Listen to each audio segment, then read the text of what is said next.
السلام عليكم. إذا أعجبكم الفيديو لا تنسوا الاشتراك في القناة وتفعيل جرس التنبيهات ليصلكم كل جديد. آراؤكم وتعليقاتكم تحفزونا على الاستمرار.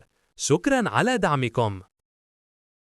يشهد نادي الرجاء الرياضي في الفترة الحالية حركية كبيرة على مستوى الأخبار المرتبطة بالانتدابات، تجديد العقود والاستعدادات التقنية والمالية في مرحلة توصف بالحاسمة داخل البيت الرجوي، خاصة مع اقتراب الميركاتو الشتوي وما يحمله من رهانات رياضية وتنظيمية. اهتمام رجوي بلاعب دولي جزائري.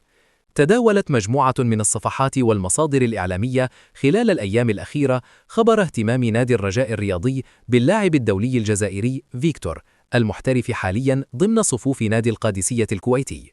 وحسب المعطيات المتوفرة، فإن هذا الاهتمام جاء باقتراح مباشر من المدير الرياضي للنادي الفرنسي سوماكال، غير أن كل ما يتم تداوله إلى حدود الساعة لا يتجاوز مرحلة الاهتمام فقط، دون وجود أي تأكيد رسمي حول فتح باب المفاوضات أو تقديم عرض رسمي سواء للنادي الكويتي أو للاعب نفسه.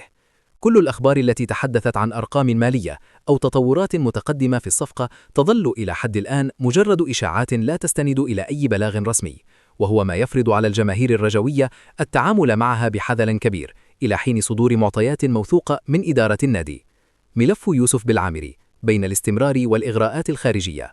يعد ملف اللاعب يوسف بالعامري من أكثر الملفات إثارة للجدل داخل الساحة الإعلامية، خاصة مع تضارب الأخبار بين الإعلام المغربي والمصري، في الوقت الذي خرج فيه رئيس النادي جواد الزيات ليؤكد بشكل واضح أن المفاوضات مع بالعامري تسير في الاتجاه الصحيح، وأن اللاعب يبدي رغبة حقيقية في الاستمرار مع الرجاء الرياضي. تداولت قنوات إعلامية مصرية خبر موافقة الرجاء على بيع عقد اللاعب إلى النادي الأهلي المصري مقابل مبلغ 600 مليون سنتيم. هذا التناقض في المعطيات يضع الجماهير الرجوية أمام خيار الثقة في التصريحات الرسمية الصادرة عن رئيس النادي، خاصة أن يوسف بالعامري يعتبر من الركائز الأساسية داخل الفريق، ولا يمكن تعويضه بسهولة في المرحلة الحالية. من وجهة نظر رياضية وواقعية، فإن بيع لاعب بقيمة فنية كبيرة مقابل مبلغ لا يعكس قيمته الحقيقية يبقى خيارا غير منطقي، خصوصا إذا كان عقد اللاعب لا يزال ساريا، حيث يفضل الاحتفاظ به إلى نهاية عقده بدل التفريط فيه بشروط غير مناسبة. رفض جماهيري لعودة أشرف داري. في سياق متصل، ربطت بعض التقارير الإعلامية المصرية صفقة يوسف بالعامري بإمكانية إدخال اسم أشرف داري ضمن المفاوضات، وهو الطرح الذي قوبل برفض واسع من طرف جماهير الرجاء الرياضي. ويعود هذا الرفض إلى خلفية اللاعب وانتمائه السابق لنادي الوداد الرياضي، إضافة إلى بعض التصرفات التي أثارت الجدل أثناء تواجده مع الأهلي المصري، وهو ما يجعل فكرة حمله لقميص الرجاء أمرا شبه مستحيل من الناحية الجماهيرية والرمزية. فائض مالي تاريخي داخل الرجاء. كشف جواد الزيات رئيس نادي الرجاء الرياضي أن النادي يتوفر حاليا على فائض مالي غير مسبوق يصل إلى حوالي 3 مليارات سنتيم، وهو ما يعكس نجاح سياسة تفعيل شركة النادي والاستفادة من مداخيل الشراكات، وعلى رأسها الشريك الرسمي مارسا ماروك. هذا المعطاء الإيجابي أعاد الأمل للجماهير الرجوية التي عانت لسنوات طويلة من تكراء خطاب الأزمة المالية، وهو الخطاب الذي استهلك بشكل مفرط في العقد الأخير دون حلول جذرية. غير أن التحدي الحقيقي اليوم لا يكمن فقط في توفر السيولة، بل في حسن تدبيرها والحفاظ على هذا الاستقرار المالي، مع العمل على بناء خزينة قوية ومستدامة قد تصل مستقبلا إلى 30 مليار سنتيم، بما يضمن الاستقرار الرياضي والمؤسساتي للنادي. الاستعدادات التقنية والمعسكرات.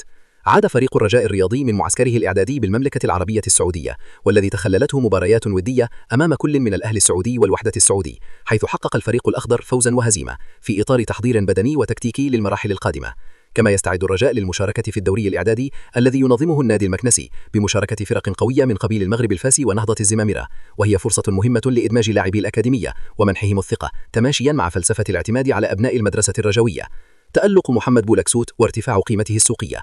واصل اللاعب محمد بولكسوت تألقه اللافت سواء رفقة الرجاء الرياضي أو المنتخب المغربي، ما انعكس بشكل مباشر على ارتفاع قيمته السوقية التي بلغت حاليا حوالي 800 مليون سنتيم، بعد أن كانت لا تتجاوز 200 مليون سنتيم في وقت سابق.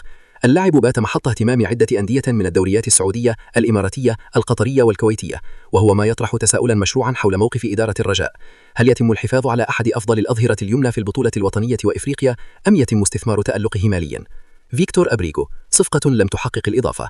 يقترب عقد اللاعب فيكتور أبريغو من نهايته، حيث لم يتبقى له 6 أشهر، في ظل غياب أي تأثير يذكر له داخل المجموعة، سواء من حيث الأداء أو الفعالية الهجومية.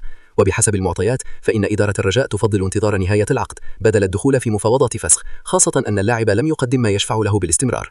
مطالب المدرب فادي لوديفيتس.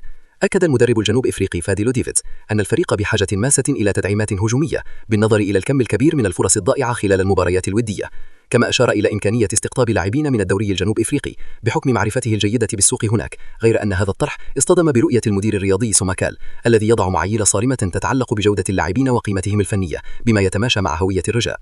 وحسب تصريحات رئيس النادي فإن الرجاء الرياضي حسم تقريبا 3 صفقات سيتم الإعلان عنها رسميا مع انطلاق الميركاتو الشتوي.